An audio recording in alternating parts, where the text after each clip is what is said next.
Asian gangs are taking control of Britain's deadly heroin trade. Brutal and ruthless, they'll stop at nothing. They target young people, they give it out for free. They defend their turf and their profits to the death. This is not a business for nice people. And they look set to become even more powerful. Even the police are worried that they are unstoppable. They're strong, big guys, and they will fight and take a lot of the turf. Tonight, we're going to go undercover right into the heart of these gangs to discover how they operate and why they're so successful. I'm Ragioma, and I'm on a journey, crisscrossing the whole country, from Aberdeen to Southampton, London to Liverpool. And I want to understand the violent gangs, the high-tech fraudsters, and the sophisticated criminal gangs that now make up Britain's new underworld.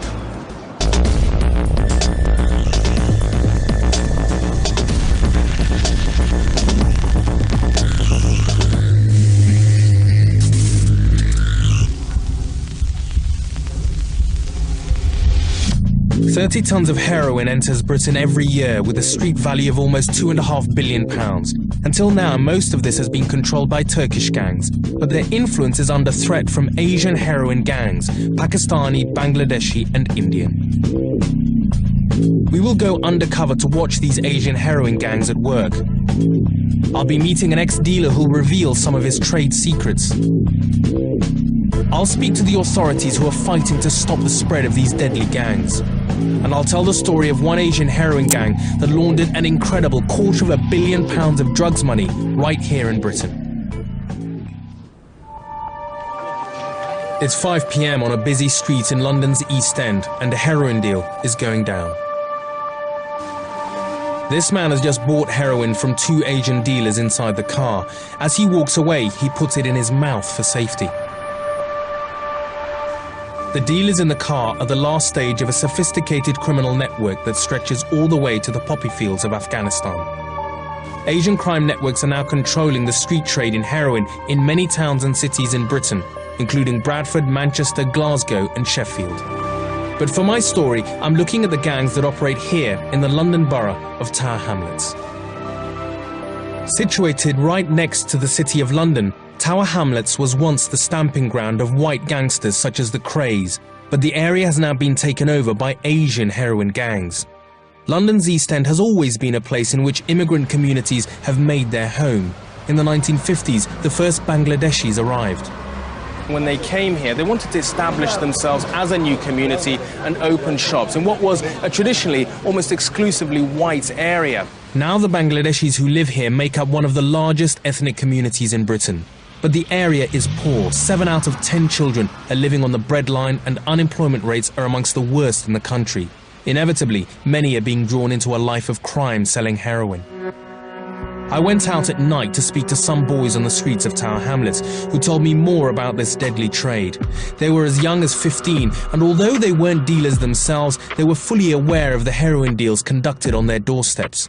They told me that heroin and the dealers are everywhere. Wherever you go to the dealer. Dealers are really obvious. I can just go up and say, listen, I need this, if I want it. For many kids growing up here, it can be hard to resist the temptation of joining gangs.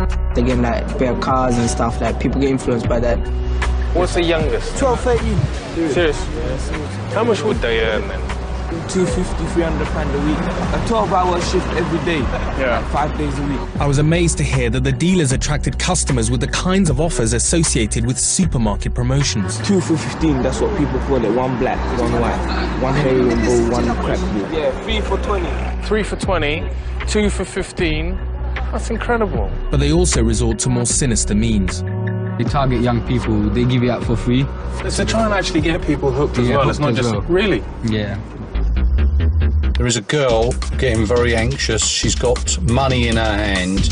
You're looking at footage taken by a former undercover policeman who we sent onto the streets of Tower Hamlets to film Asian heroin gangs at work. She keeps using her mobile phone. Our cameraman, who used to work as a surveillance officer at Scotland Yard, has spotted a woman who he thinks has all the signs of someone waiting for a heroin fix. She's clutching the money in her hand.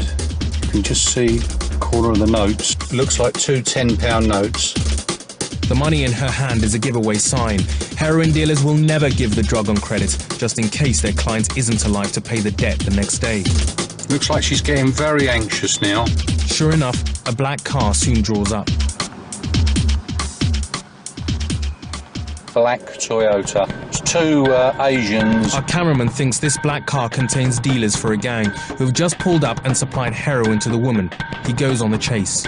He sees them doing at least 10 deals in a 3-hour period. He suspects that they actually do 50 to 60 every day. He's now gone into an office, the one with the striped T-shirt, and obviously just done a delivery in there. There was another deal that just came through very, very quick, and they're off Butler Street and into the flats there. There's two of them, went to 2 different addresses, and he's coming back to the car. He's getting in. The deal's just come down. An Asian fella and a white fella both picked up from the car. Our retired police officer, who's seen many of these deals, remarks on how they work. And they're off very, very quick. They're obviously experts, and this is how every one of the deals has gone down. These street dealers are members of one of up to 20 Asian heroin gangs operating in Tower Hamlets. Later, I'll hear how Asian gangs smuggle the heroin into Britain on a massive scale. But first, I wanted to know more about how the street dealing side of their operations work. So we sent another undercover cameraman to see if he could score heroin from the same gang. I was waiting for some junkies to start sort me out. You don't want to trust junkies, mate. He soon meets a man who works for them. He's known in gang terms as a spotter, the person who watches the patch and looks out for trouble and customers. He quickly gets in touch with the dealers. It's coming in 5 minutes, boss. The spotter is an addict himself. Like many of those at the bottom of the heroin supply chain, he works for his gang in return for heroin. Taking it for 9 years, boss. 9 years? Yeah. 9 years I'm taking it for, boss. I fucking hate it. Oh, no, they're here, boss. You got tenner. The dealers arrive, but they won't meet our cameraman yet. They're not stupid and would never meet a potential client straight away in case they were an informer. I don't want to introduce you straight away. No. I'll tell him. Yeah. It's all about building up a relationship. Our cameraman went back the next 3 days, and it was only on the last day that he finally met them alone. Can I have one colour? Just in case they're being watched, rather than pulling up at the appointed place, the dealers stop 50 meters up the road, and our cameraman has to run to their car, a tactic designed to dodge any surveillance teams who may be onto them.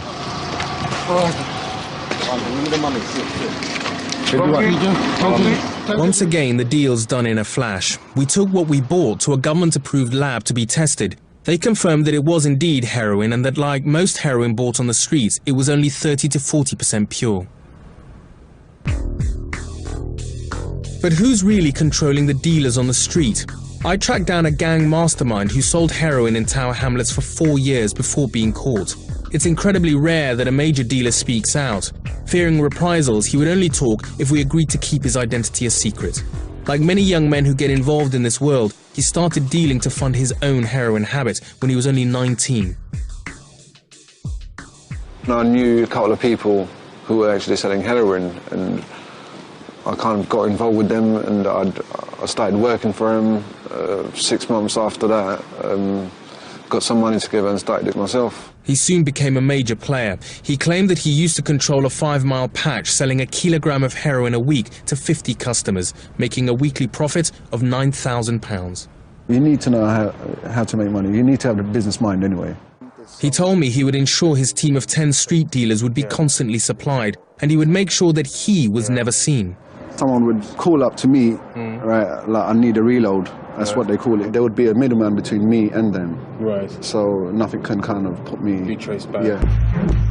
And like all good businessmen, he knows exactly how to find potential clients. He took me to a local job centre where, incredibly, he used to target customers by handing out his phone number to junkies queuing up for their benefit checks. We knew there was a lot of money to be made here from this actual place itself. You see that phone box there? Normally we get a lot of people calling for drugs really from the job centre. They'd get their gyro, go to the post office, cash it.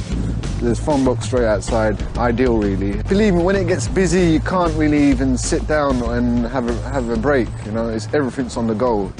As he told me more, I felt I was talking to a company manager rather than a heroin dealer. So organised was his business that the street dealers even had expense accounts. They'd be able to spend around about, say, £20 each per shift anyway, on, say, cigarettes, food, whatnot. They also have another £10–15 to maximum £20 for petrol. Now, as long as I got the receipts and I know the money's not going into your pocket. The amazing thing is just sort of one side of it is almost like a sort of an investment bank. Yeah. I mean, there are expense accounts, there are receipts, there are, we try and give people, I mean, a chance to kind of, as well as myself, to make money anyway. Everything's there for you. I want you to do well. But he told me the kind of things that would happen if people got out of line.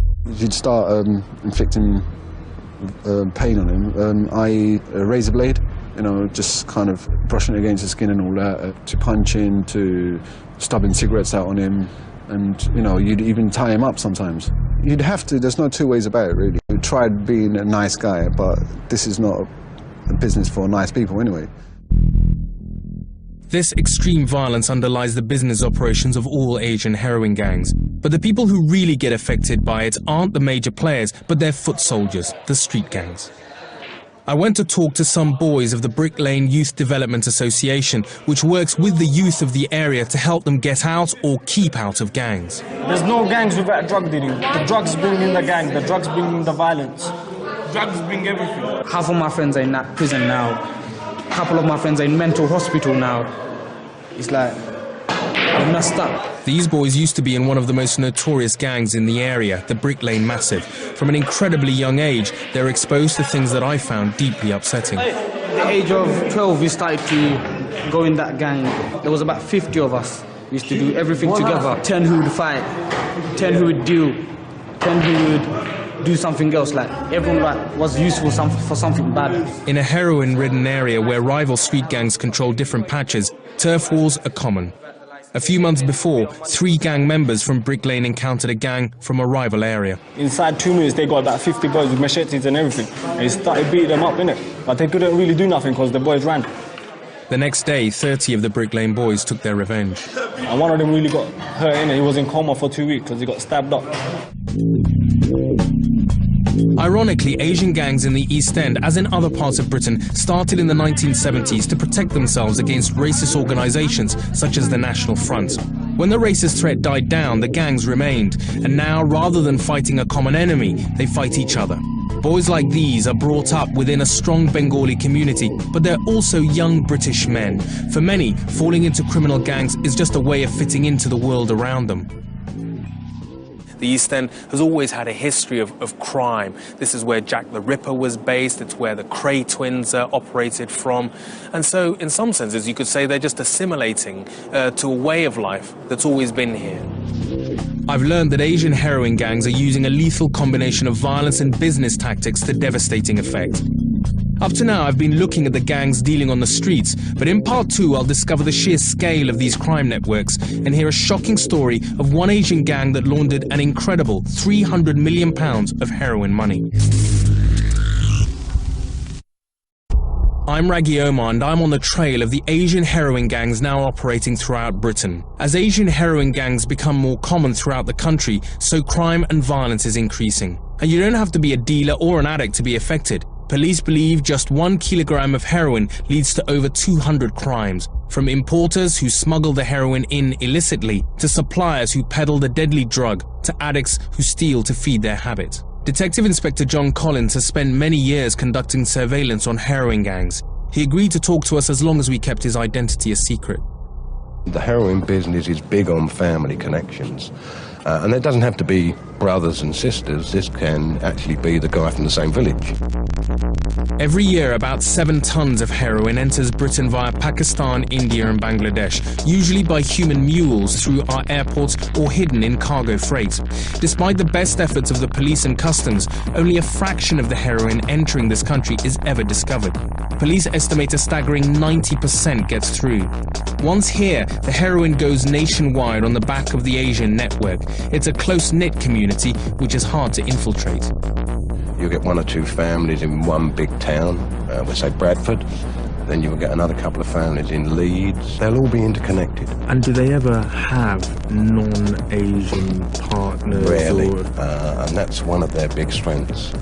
Because if you have a non-Asian partner, that's the guy who's going to become the informant against you. That's the guy that hasn't got the family loyalty.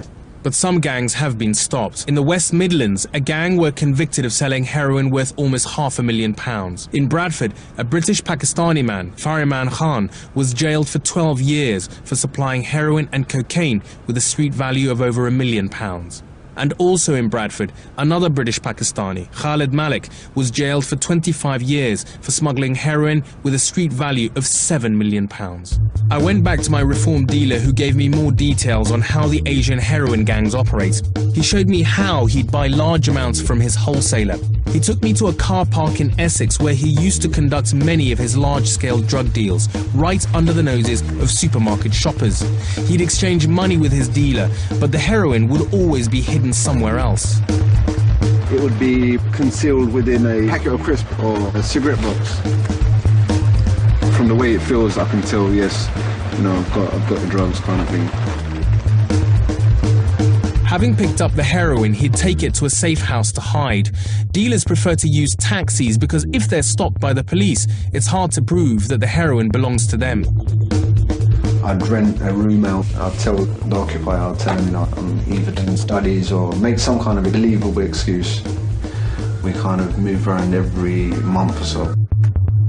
Using a heroin substitute, the ex-dealer showed me how he'd make small balls or wraps ready to be sold in the streets at £10 a bag. This is 28 grams, which is an ounce. I bought it for £650, and from that, I'll double my profit kind of thing. I make 200%.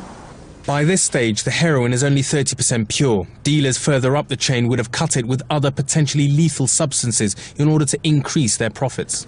It's been known to have antidepressants, sleeping tablets, rat poison. It adds to the weight. That's 4. In total, I'd make, say, around about 170, 180. And from that, we're taking 10s and making into little balls. So there'd be actually 10 inside this. And this is what I'd supply to the guys who are selling it for me on the street. So this would be £100 worth. The street dealers keep the balls of heroin in their mouths and always carry a bottle of water with them so they can swallow them if they're stopped by the police. So it's either you vomit it out or, you know, it comes at the other end kind of thing. With tactics like these, the police forces who are trying to fight the dealers have their work cut out. I've been looking at gangs in London, but heroin spreads its evil tentacles throughout the country. Peterborough is just one of Britain's cities that have been targeted by Asian heroin gangs. In Thorpe Wood Police Station, the team are preparing for a raid on a grocery shop owned by an Indian man. Detective Inspector Nayar briefs her team. The intelligence suggests that he's selling heroin from the shop. It's been a steady flow of intelligence since March. The police vehicles gather near the shop. They are aware of 3 Asian heroin gangs operating in Peterborough. They suspect that their target isn't operating alone. He's likely to be part of some form of network. You know, he's buying it from somebody and then distributing it to somebody else. This team conducts, on average, 12 raids on heroin gangs every month. We've got a warrant to search the place. More than welcome. But this one isn't successful. They don't find any heroin. You didn't find anything? No, should I have done? I don't know, you tell me. Police raids at ground level aren't the only tactics that are being used to attack Asian heroin gangs. The battle against them is a global one. Heroin might be traded in small little £10 bags by dealers and their clients in towns right up and down the country. But heroin is also a huge international issue and one that's being discussed at the most senior levels of governments and crime agencies in Britain. In 2006, a new FBI-style crime-busting agency was set up. The Serious and Organised Crime Agency, or SOCA, is tackling the criminal gangs targeting Britain. I went to talk to the Director General, Bill Hughes. I was amazed to hear how large-scale SOCA's operations against Asian heroin gangs are. He believes that the way to take them out is to attack the labs that manufacture heroin in Afghanistan.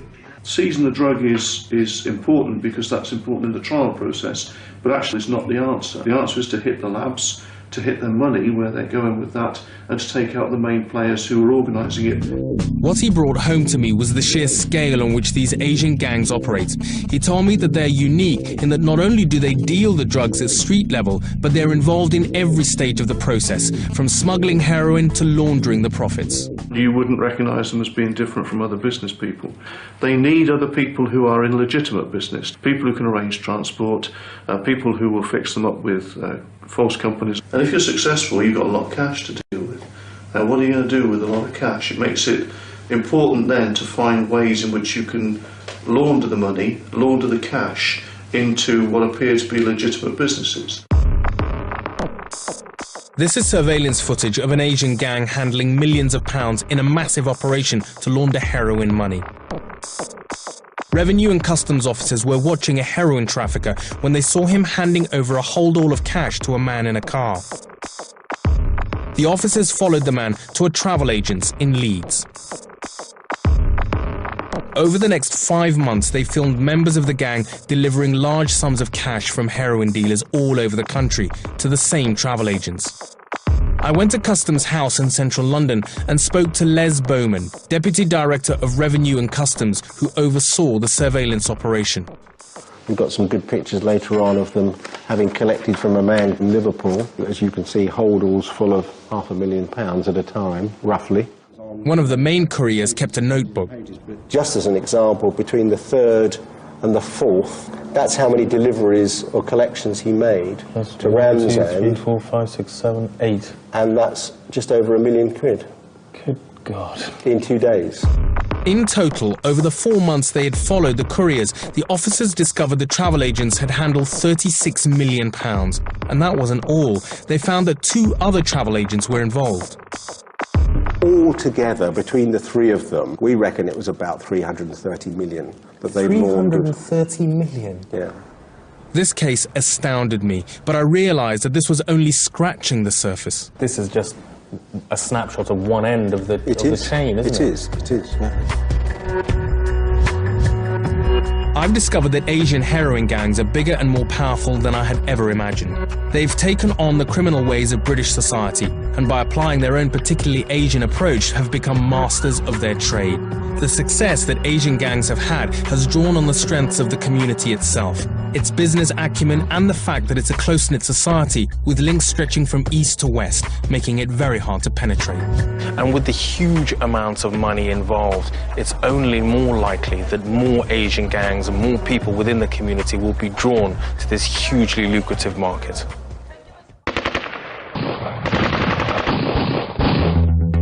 On the next crime invasion, the teenage gangs bringing terror to the streets of Britain. Recall seeing, the outline of a machine gun. Bullets sprayed along these walls. If we had to shoot people, people had to die, people had to die.